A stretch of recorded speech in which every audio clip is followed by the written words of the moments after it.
નમસ્કાર વિદ્યાર્થી મિત્રો, આપણે છે પાઠ 4 પ્રવર્તનના જૈવિક આધારો એમાં જે છે મગજ અને એની રચના વિશે માહિતી મેળવી. હવે મગજ સાથે સંકળાયેલ અને જે સંવેદનની આપ-લે કરવામાં, સંદેશાઓનું વહન કરવામાં મહત્વની ભૂમિકા ભજવે છે એવી કરોડરજ્જુ, અને એના કારણે જ આપણે છે અન્ય મનુષ્યથી અલગ પડીએ છીએ. સીધા ડંડા ચાલવાની જે આપણામાં શક્તિ રહેલી છે આ કરોડરજ્જુને આભારી છે, બરાબર, કે આપણી પીઠ છે એકદમ સીધી રહી શકે છે. તો જોઈએ આ કરોડરજ્જુ વિશે. આપણી ટચલી આંગળીના વ્યાસ જેટલી નળાકાર ચેતાતંતુઓની બનેલી કરોડરજ્જુ મગજના છેડેથી શરૂ થઈ શરીરના પીઠના પાછળના ભાગમાં રહેલ કરોડના મણકાઓના પોલાણમાંથી સીધી હારમાં પસાર થાય છે. આ જે છે કરોડરજ્જુ એની રચના કેવી છે તો કે આપણી જે ટચલી આંગળી હોય છે એવી ગોળાકાર નળી જેવી હોય છે, બરાબર, અને નળાકાર ચેતાતંતુઓની બનેલી હોય છે. નો વ્યાસ કેટલો હોય છે? આ ટાઈપની જે છે કરોડરજ્જુ હોય, બરાબર, અને આ જે છે મગજ સાથે સંકળાયેલી હોય.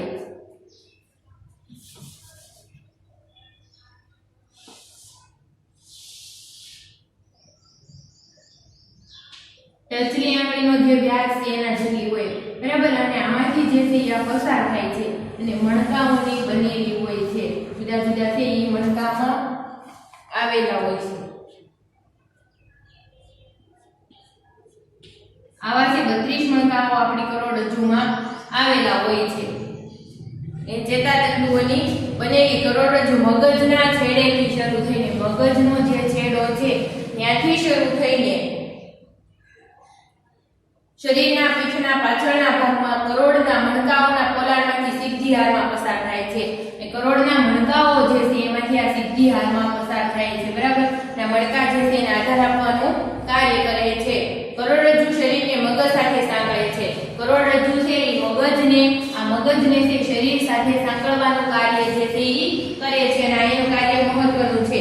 તે મગજ અને પરિવર્તી તંત્ર એટલે કે મગજ અને પરિવર્તી ચેતાતંત્ર વચ્ચેના સંદેશાઓનું સંકલન કરે છે. તે જ્ઞાનેન્દ્રિય દ્વારા ગ્રાહ્ય થતી માહિતીને મગજ સુધી પહોંચાડે છે. જ્ઞાનેન્દ્રિય દ્વારા ગ્રાહ્ય થતી એટલે એક્સેપ્ટ થતી, બરાબર, કે એ માહિતીને છે ક્યાં સુધી પહોંચાડે? મગજ સુધી પહોંચાડે. કોઈ પણ જ્ઞાનેન્દ્રિયો, 5 જ્ઞાનેન્દ્રિયો હોય તો એના દ્વારા આપણને જે માહિતી મળે, આંખ, કાન, નાક, જીભ, ત્વચા, બરાબર, તો એ માહિતીને જે છે ચેતાપ્રવાહ મારફતે ક્યાં સુધી પહોંચાડે? મગજ સુધી પહોંચાડે છે. અને મગજ તરફથી આવતા સંદેશાઓને સ્નાયુઓ, ગ્રંથિઓ તેમજ શરીરના અન્ય ભાગો સુધી પહોંચાડે છે. અને મગજ તરફથી જે સંદેશાઓ આવે, દાખલા તરીકે આપણને પગમાં કાંટો વાગ્યો તો આપણને સ્પર્શ સંવેદન થાય પીડાનું, બરાબર છે.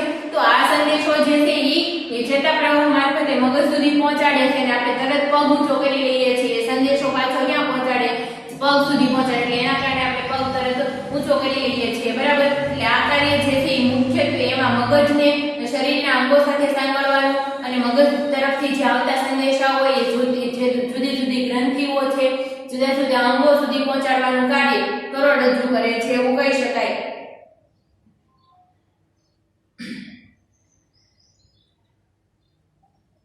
આ રીતે કરોડરજ્જુ અને મગજ શરીરના વિવિધ અવયવો વચ્ચેના સંદેશાઓના વહન માર્ગ તરીકે કાર્ય કરે છે.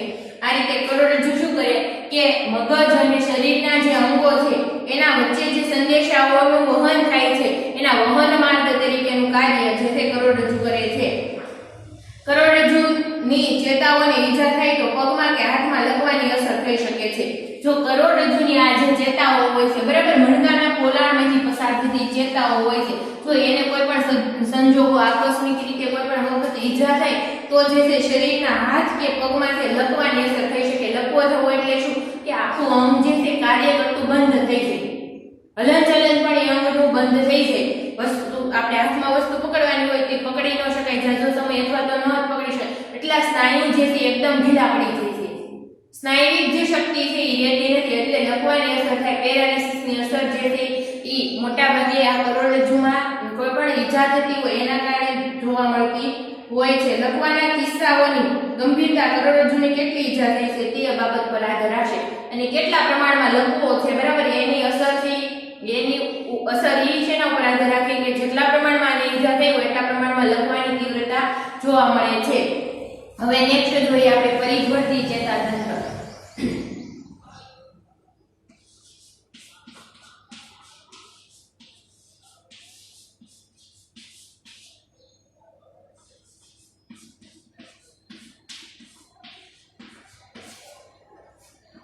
પરિવર્તી ચેતાતંત્ર.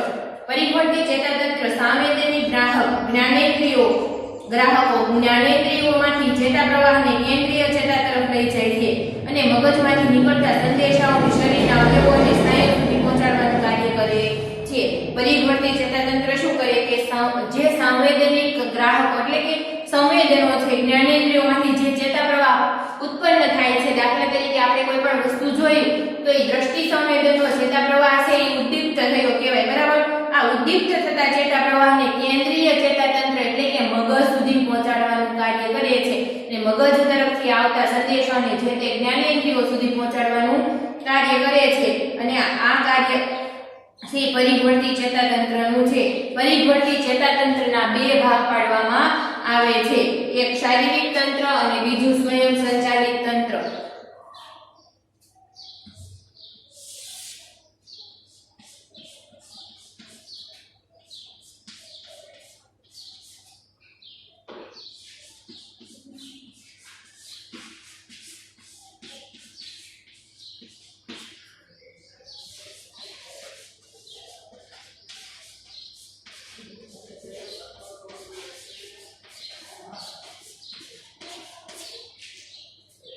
શારીરિક તંત્ર અને સ્વયં સંચાલિત ચેતાતંત્ર બે ભાગ જે છે પરિવર્તી ચેતાતંત્રના પડે છે તો તેના વિશે માહિતી મેળવીએ. શારીરિક ચેતાતંત્ર. શારીરિક ચેતાતંત્રની કારક ચેતાઓ શરીરના પટ્ટાદાર સ્નાયુઓને ક્રિયાશીલ બનાવે છે જે હાથ પગના હલનચલન માટે જવાબદાર છે. શારીરિક તંત્ર જે છે, બરાબર, એમાં જે છે ઈ પટ્ટાદાર જે છે ઈ કારક ચેતાઓ આવેલી હોય છે. કારક ચેતાઓ એટલે કે આપણે જે કારક અવયવો છે એમાં જે ચેતા આવેલી છે, બરાબર, ચેતાકોષોનો જે એક પટ્ટો હોય છે સળગ, શું કહેવાય કે આવી પટ્ટાદાર જે છે કારક ચેતાઓ આવેલી હોય છે અને જે છે ઈ સ્નાયુઓને ક્રિયાશીલ બનાવે છે. દાખલા તરીકે હાથ અને પગના જે આવા સ્નાયુ છે એમાં આવી ચેતાઓ આવેલી હોય છે અને આપણે જે હાથ અને પગનું હલનચલન કરી શકીએ છીએ આ એને જવાબદાર છે. શારીરિક ચેતાતંત્રની સંવેદનિક ચેતાઓ આંખ, કાન, નાક તેમજ સ્પર્શ ગ્રાહક જેવા શરીરના મુખ્ય અવયવોના ગ્રાહકમાંથી આવે છે. એટલે શું કે શારીરિક ચેતાતંત્રની જે સંવેદનિક ચેતાઓ છે એ આંખ, કાન, નાક અને સ્પર્શ ગ્રાહકો જેવા શરીરના મુખ્ય અવયવોના ગ્રાહકોમાંથી આવે છે. આ ચેતાઓ છે એમાંથી સંદેશો ગ્રહણ કરે છે. આ તંત્ર દ્વારા સંવેદન પ્રવાહો કરોડરજ્જુ અને મગજ સુધી પહોંચે છે. આ તંત્ર દ્વારા જે સંવેદન પ્રવાહો ઉત્પન્ન થાય છે, ચેતા પ્રવાહો, એ ક્યાં પહોંચે છે? મગજ અને કરોડરજ્જુ સુધી પહોંચે છે અને ત્યાંથી પટ્ટાદાર સ્નાયુઓના કારક તંતુઓ દ્વારા સંદેશાઓનું વહન થાય છે. દાખલા તરીકે તમારે બસ પકડવી છે, મગજ બસ સ્ટેન્ડ તરફ ચાલવા માટે પગના સ્નાયુઓને સંદેશો મોકલશે. જ્યારે તમે બસ સ્ટેન્ડ પર તરફ ચાલતા છો ત્યારે તમે બસ સ્ટેન્ડ પર આવેલી બસ જોશો, ત્યાં તમારે બસને જવા દેવી નથી, તેથી તમે બસ પકડવા માટે દોડવાનું નક્કી કરશો. મગજ પગના સ્નાયુઓને દોડવા માટે સંદેશો મોકલશે. યોગ્ય પ્રતિક્રિયા માટે શારીરિક તંત્રના સ્નાયુવિક હલનચલનો મગજના સંદેશાને પ્રતિપુષ્ટિ આપશે અને યોગ્ય પ્રતિક્રિયા આપશે. ક્રિયા પૂરી થાય ત્યાં સુધી મગજ દ્વારા પગના સ્નાયુઓને સંકેત મોકલવાનું ચાલુ રહેશે. આમાં શું થાય? શારીરિક તંત્રમાં એક સળંગ પ્રક્રિયા જોવા મળે છે. આમાં એક બસનું ઉદાહરણ આપવામાં આવેલું છે, બરાબર, કે બસ જો આપણે પકડવી હોય તો જે છે સંદેશો છે ક્યાંથી? મગજમાંથી નીકળે અને આપણા જે પટ્ટાદાર સ્નાયુઓ છે એને પગના અથવા તો હાથના, બરાબર, એટલે કે અહીંયા જે છે પગનો ઉપયોગ થાય છે. બાકી આપણે કોઈ પણ કાર્ય કરતા હોય તો એમાં હાથનો ઉપયોગ થતો હોય તો હાથના અવયવોને છે સંદેશો મોકલે, બરાબર, ચેતાઓને સંદેશો મોકલે મગજ તરફથી. એટલે શું થાય કે આપણે જે છે એ બાજુ ગતિમાન થઈએ છીએ. અહીંયા આપણે બસ પકડવી છે એટલે આપણે છે સમયસર બસ સ્ટેશને પહોંચી, પરંતુ ઘણી વખત છે બસ નીકળી જતી હોય તો આપણે કોઈ પણ સંજોગોમાં એ બસ જવા ન દેવા માંગતા હોય તો જે છે આપણા મગજ તરફથી સતત જ્યાં સુધી આપણે બસ પકડી ન લઈએ ત્યાં સુધી એવો સંદેશો મોકલતા છે. એ જે છે અજ્ઞાત રીતે, બરાબર, આપણે સભાને પણ મોકલતો છે અને આપણે છે અચાનક બસ પકડવા માટે દોડીએ છીએ અને બસમાં બેસી જઈએ છીએ ત્યારે જે છે આ સંદેશો મોકલવાનું બંધ થાય ત્યાં સુધી આ શારીરિક તંત્ર છે એકદમ ક્રિયાન્વિત રહે અને કોઈ પણ સંજોગોમાં આપણે છે બસ ચૂકી જતા નથી. આ જે છે શારીરિક તંત્રનું કાર્ય છે. હવે આપણે જોઈએ સ્વયં સંચાલિત ચેતાતંત્ર. સ્વયં સંચાલિત એટલે પોતાની જાતે ચાલતું ચેતાતંત્ર, બરાબર. એમાં જે છે કોઈ પણ સંદેશાઓ મોકલવાની કે આવવાની કઈ જરૂર પડતી નથી. તો જોઈએ સ્વયં સંચાલિત ચેતાતંત્ર પરિવર્તી ચેતાતંત્રનો બીજો મહત્વનો ભાગ છે. પરિવર્તી ચેતાતંત્રનો બીજો મહત્વનો ભાગ જે છે એ સ્વયં સંચાલિત ચેતાતંત્ર છે. વ્યક્તિ નિદ્રાવસ્થામાં કે મૂર્છાવસ્થામાં હોય ત્યારે પણ તે કાર્ય કરે છે. શારીરિક તંત્ર તો માત્ર જે છે જ્યારે વ્યક્તિ સભાન અવસ્થામાં હોય ત્યારે જ કાર્ય કરે છે, પરંતુ જ્યારે વ્યક્તિ નિદ્રાવસ્થામાં હોય કે મૂર્છાવસ્થામાં હોય, બેભાનની અવસ્થામાં હોય ત્યારે પણ જે છે આ સ્વયં સંચાલિત ચેતાતંત્ર કાર્ય કરે છે. આ તંત્રની કામગીરી વ્યક્તિની પોતાની મરજીથી ચાલતી નથી, બરાબર. અને આ તંત્રની કામગીરી છે વ્યક્તિની પોતાની મરજીથી ચાલતી નથી, પોતે સ્વયં સંચાલિત હોય છે, બરાબર, એવું કહેવામાં આવે છે.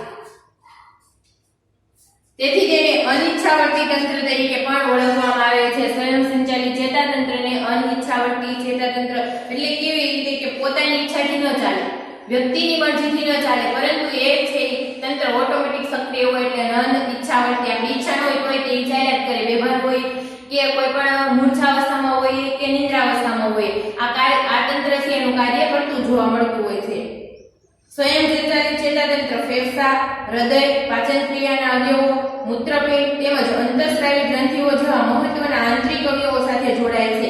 જો આ સ્વયં સંચાલિત ચેતાતંત્ર છે પોતાની રીતે કાર્ય કરે છે તો આપણા શરીરમાં આવેલા એવા અંગો જે છે પોતે સક્રિય હોય એની સાથે જોડાયેલ. દાખલા તરીકે હૃદયના ધબકાર આપણે ઈચ્છે ત્યારે બંધ ન કરી શકીએ, ઈચ્છે ત્યારે શરૂ ન કરી શકીએ, અને આપમેળે શરૂ જ હોય. એટલે સૂતા હોઈએ, દોડતા હોઈએ કે ગમે એમાં વધારો ઘટાડો ચોક્કસ થાય છે, પરંતુ શરૂ તો રહે છે. આ ઉપરાંત ફેફસા, શ્વાસોશ્વાસની ક્રિયા, બરાબર. આ ઉપરાંત જે છે પાચન ક્રિયાના અવયવ, આપણે ખોરાક જે છે મોંમાં મૂકીએ છીએ અને ત્યાર સુધી એનું પાચન થઈને આપણે એનું પોષણ મેળવીએ છીએ, બરાબર. આ એક ઓટોમેટિક સ્વયં સંચાલિત દ્વારા થતી પ્રક્રિયા છે.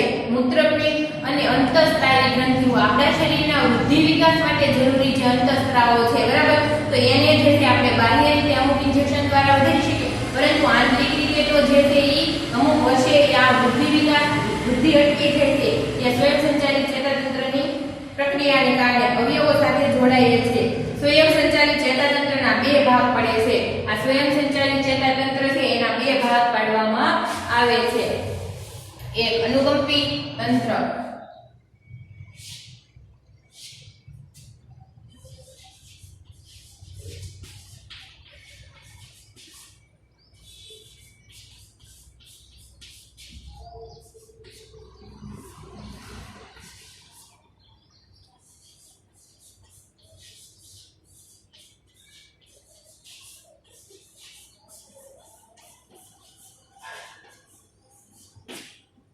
એક અનુકંપી ચેતાતંત્ર અને એક પરાનુકંપી ચેતાતંત્ર. તો આપણે જોઈએ અનુકંપી ચેતાતંત્ર કટોકટીની પરિસ્થિતિમાં કોઈ ઘટનાનો સામનો કરવાનો હોય ત્યારે અથવા મનોભાર પ્રત્યે તાત્કાલિક પ્રતિક્રિયાઓને પહોંચી વળવાનું હોય ત્યારે અનુકંપી તંત્ર ઉપયોગી બને છે. જો અનુકંપી તંત્રનો ઉપયોગ છે અને ક્યારે સક્રિય બને કે જ્યારે આપણે જે કટોકટી અને ભયજનક પરિસ્થિતિનો સામનો કરવાનો હોય ત્યારે. આ ઉપરાંત મનોભાર ઉત્પન્ન કરનાર, બરાબર, મનોભાર એટલે એક પ્રકારની માનસિક તાણ ઉત્પન્ન કરનાર કોઈ પરિસ્થિતિ હોય અને આપણે એને પહોંચી વળવાનું હોય તાત્કાલિક, બરાબર, ત્યારે જે છે અનુકંપી તંત્ર આપણને ઉપયોગી બને છે પરિસ્થિતિને પહોંચી વળવા માટે. કેવી રીતે તો આપણે જોઈએ. અનુકંપી તંત્ર હૃદય, લાળ ગ્રંથિ, હોજરી, રક્તવાહિનીઓ વગેરે સાથે જોડાયેલ છે. અનુકંપી તંત્ર છે શેની સાથે જોડાયેલ છે તો એક છે હૃદય, લાળ ગ્રંથિ, બરાબર. આપણે જે છે આપણે શરીરમાં જે ખાવાની પ્રક્રિયા કરીએ એમાં કોળીઓ મોંમાં મૂકતાની સાથે જે છે એને એમાં સ્ટાર્ચ ભળે છે, એક પ્રકારની લાળ ભળે છે. આ લાળ ગ્રંથિ સાથે અનુકંપી તંત્ર જોડાયેલું છે. હોજરી, બરાબર, જે પાચન ક્રિયા સાથે સંકળાયેલ અવયવ કહી શકાય. ઉપરાંત રક્તવાહિનીઓ, બરાબર, જે આપણા શરીરમાં લોહીનું વહન કરે છે. આ રક્તવાહિનીઓ સાથે છે જોડાયેલ છે. આ તંત્રની ઉત્તેજનાની સ્થિતિમાં હૃદયની ગતિ વધે છે. જો આ તંત્ર સક્રિય બને, અનુકંપી તંત્ર જે છે સક્રિય બને તો શું થાય કે હૃદયની ગતિ વધે છે, હૃદયના ધબકારા વધે. ગતિ વધે એટલે શું કે હૃદયના ધબકારા વધે એટલે હૃદયમાં જે જતું શુદ્ધ અશુદ્ધ લોહી છે એ શુદ્ધ થઈને ફટાફટ જે છે બહાર નીકળવાની પ્રક્રિયા થતી હોય એટલે ટૂંકમાં જે છે બ્લડ પ્રેશરમાં વધારો થાય એવું કહી શકાય. ગતિ વધે છે જેથી શરીરના અવયવોને વધારે પ્રમાણમાં લોહી મળતું થાય છે અને શરીરના અવયવોને છે વધારે લોહીનો પુરવઠાની જરૂર પડે ત્યારે આ તંત્ર સક્રિય બને છે. જુદી જુદી કારક પ્રતિક્રિયાઓને પહોંચી પ્રતિક્રિયાઓ હોય છે, બરાબર, કારક અવયવો દ્વારા અપાતી પ્રતિક્રિયાઓ હોય છે, કુસ્તી કરવી, દોડવું, ચાલવું, નૃત્ય કરવું, ત્યારે જે છે એ શું થાય, અમુક અંતઃસ્ત્રાવી ગ્રંથિઓ સક્રિય થાય છે. આવા શારીરિક ફેરફારોને તાત્કાલિક શક્તિ પૂરી પાડે છે અને આવા જે શારીરિક ફેરફારો હોય છે ખેલકૂદના એવા બધા, ત્યારે તાત્કાલિક શક્તિની જરૂર પડે છે, બરાબર, રમતગમતમાં એમાં, તો એ કોના દ્વારા મળે છે, અનુકંપી તંત્ર દ્વારા મળે છે. આ રીતે ભયજનક કે કટોકટીની પરિસ્થિતિના સામનો કરવામાં અનુકંપી તંત્ર મદદરૂપ બને છે. જ્યારે કોઈ પણ સ્પર્ધામાં ભાગ લીધો હોય કે કોઈ પણ એવી ભયજનક કે કટોકટીની પરિસ્થિતિ હોય, દાખલા તરીકે કોઈ હિંસક પ્રાણી સામે આવી ગયું હોય, તો આપણે ત્યાં જે છે ઊભા ન રહી, આપણે દોડવાનું કાર્ય કરીએ છીએ તો આપણે શરીરને વધારાની શક્તિની જરૂર પડે છે. તમે થાકી લોથપોથ થઈ ગયા હોય તોય દોડવાની પ્રક્રિયા કરો છો, તો આ શક્તિ તમને મળે છે ક્યાંથી? આ જે અનુકંપી ચેતાતંત્ર છે એ આવા સમયે ભય કે કટોકટીનો સામનો કરવાનો હોય ત્યારે સક્રિય થાય છે અને વધારાની શક્તિ જે છે લોહીમાં શર્કરાનું પ્રમાણ જાળવવું અને જે તે અવયવોને લોહીનું પૂરતા પ્રમાણમાં જે છે પુરવઠો પૂરો પાડવાનું કાર્ય અનુકંપી તંત્ર કરે છે, એવું કહી શકાય છે. પરાનુકંપી તંત્ર જોઈએ, બરાબર, આ સ્વયંસંચાલિત ચેતાતંત્રના બીજા ભાગ તરીકે પરાનુકંપી ચેતાતંત્ર. તો પરાનુકંપી ચેતાતંત્ર છે ને એકદમ આનાથી વિરુદ્ધનું કાર્ય કરે છે. તો જોઈએ કેવી રીતે. પરાનુકંપી તંત્રની કામગીરી અનુકંપી તંત્રની કામગીરી કરતા વિરુદ્ધ પ્રકારની છે. પરાનુકંપી તંત્રની કામગીરી કેવી છે કે અનુકંપી તંત્ર કરતા વિરુદ્ધ પ્રકારની છે. અનુકંપી તંત્ર દ્વારા ઉત્તેજિત હૃદયના ધબકારા, શ્વાસોશ્વાસ તેમજ રક્ત પ્રવાહ જેવી ક્રિયાઓને અનુકંપી તંત્ર સામાન્ય બનાવે છે. જ્યારે ભય કે કટોકટીની પરિસ્થિતિ આવી ગઈ હોય ત્યારે જે છે હૃદયના ધબકારા વધી ગયા હોય, શ્વાસોશ્વાસની ક્રિયા વધી ગઈ હોય, રક્તવાહિનીઓમાં લોહીનું પ્રમાણ વધી ગયું હોય, તો આ બધાને એક સમયે આપણે સામાન્ય કરવું જ પડે. જો આવું ના રહે તો ઘણી વખત શું થાય કે આવું ના રહે તો આપણે છે ઘણા બધા શારીરિક બીમારીનો ભોગ બનતા હોય એવું જોવા મળે છે, બરાબર. તો શરીરને આપણે પહેલા જેવી નોર્મલ સ્થિતિમાં લાવવું હોય તો જે તે આ અનુકંપી તંત્રને શાંત કરવાનું કામ કોણ કરે? પરાનુકંપી કરે છે. આમ બંને તંત્રો એકબીજાથી વિરુદ્ધ પરંતુ એકબીજાના પૂરક તરીકે કાર્ય કરે છે. આમ જે છે બંનેનું કાર્ય કેવું છે? એકબીજાથી વિરુદ્ધ છે. આ જે છે આપણને જે છે વધારાની શક્તિ પૂરી પાડે છે, જ્યારે આ પરાનુકંપી તંત્ર શું કરે છે કે આ જે શક્તિઓ હોય છે એને જે છે નોર્મલ બનાવવાનું કાર્ય કરે છે. જેવી આ પરિસ્થિતિ પૂરી, દાખલા તરીકે આપણે જંગલમાં સિંહ જોઈ લીધું હોય અને આપણે તે દોડવા માંડ્યા હોય, બરાબર, દોડ્યા હોય એટલે હૃદયના ધબકારા, લોહીનું પ્રમાણ, લોહીનું પ્રમાણ એટલે હૃદયમાંથી શુદ્ધ લોહીનું વહન થતું હોય, બરાબર. આ જે રક્ત પ્રવાહ, શ્વાસોશ્વાસની ક્રિયા, આ બધું પરસેવો થવું, આ બધું જે છે આપણે શારીરિક ફેરફારો જોવા મળે. પરંતુ પછી આપણે કિલોમીટર દોડીએ અને ખબર પડી હવે કે સિંહનું અસ્તિત્વ જ નથી, તો શું આપણે એવી પરિસ્થિતિમાં રહીએ છીએ? નથી રહેતા. આપણા જે છે આવેગો એકદમ શાંત થઈ જાય છે, સ્થિર થઈ જાય છે. તો ત્યારે કયું તંત્ર ભૂમિકા ભજવે છે? પરાનુકંપી તંત્ર ભૂમિકા ભજવે છે, પરંતુ એકબીજાથી વિરુદ્ધ કાર્ય કરે, પરંતુ એકબીજાના પૂરક તરીકે કાર્ય કરે છે. એટલે કે એકબીજા વગર જે છે કોઈ પણ શારીરિક ઘટના અસ્તિત્વમાં આવતી નથી. પરિણામે શરીર સમતુલાની પરિસ્થિતિ જળવાઈ રહે છે અને રોજિંદુ જીવન નિયમિત ચાલે છે. આના પરિણામે છે આપણે છે શરીરની જે સમતુલા હોય છે જળવાઈ રહે છે અને આપણું રોજિંદુ જીવન છે નિયમિત ચાલે છે. કટોકટી કે ઉત્તેજનાની પરિસ્થિતિમાં અનુકંપી તંત્ર અને સામાન્ય પરિસ્થિતિમાં પરાનુકંપી તંત્રની કામગીરી ઉપયોગી બને છે. જ્યારે ભય કે કટોકટીનો સામનો કરવાનો હોય ત્યારે અનુકંપી તંત્ર કાર્ય કરે છે અને જ્યારે છે આવી પરિસ્થિતિ ન હોય, કોઈ પણ ભયની પરિસ્થિતિ હોય, સલામતી વાળું વાતાવરણ હોય રોજિંદુ, બરાબર, ત્યારે જે છે પરાનુકંપી તંત્રની કામગીરી છે એ સક્રિય બને છે.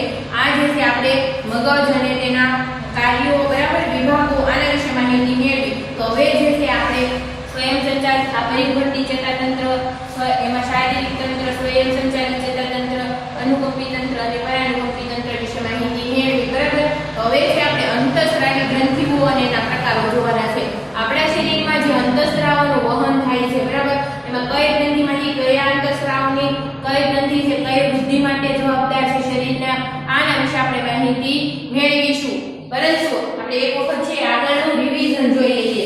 તો આપણે અત્યાર સુધીમાં જે છે ઉત્ક્રાંતિવાદ, બરાબર, ઉત્ક્રાંતિવાદના જે સીમાસ્તંભો, આ ઉપરાંત જે છે એ જનીન તત્વો અને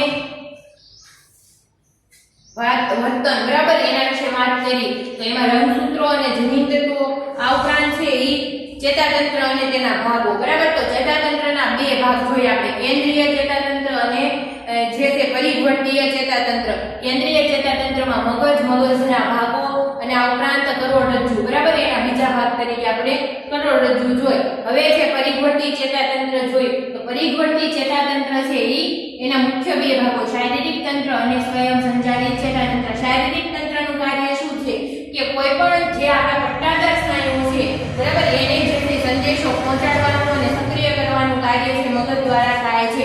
જ્યારે સ્વયં સંચાલિત ચેતાતંત્ર છે બે પ્રકારે કાર્ય કરે છે, એક અનુકંપી ચેતાતંત્ર દ્વારા અને પરાનુકંપી ચેતાતંત્ર દ્વારા. તો આપણે જોયું અનુકંપી તંત્ર ક્યારે સક્રિય થાય છે? ભય અને કટોકટીની પરિસ્થિતિમાં. જ્યારે આવી પરિસ્થિતિમાં જે છે અનુકંપી ચેતાતંત્ર સક્રિય થાય ત્યારે હૃદયના ધબકારા વધવા, શ્વાસોશ્વાસની ક્રિયા વધવી, શરીરમાં લોહીનું પ્રમાણ વધવું, વધારાની શર્કરા જે છે ઉત્પન્ન થાય છે. અને આ બધાને કંટ્રોલ કરવાનું કાર્ય કોણ કરે છે? પરાનુકંપી તંત્ર કરે છે. બંને વિરુદ્ધ છતાં બંને પૂરક તરીકેની જે છે ભૂમિકા આપણા શરીરમાં ભજવે છે. આ વિશે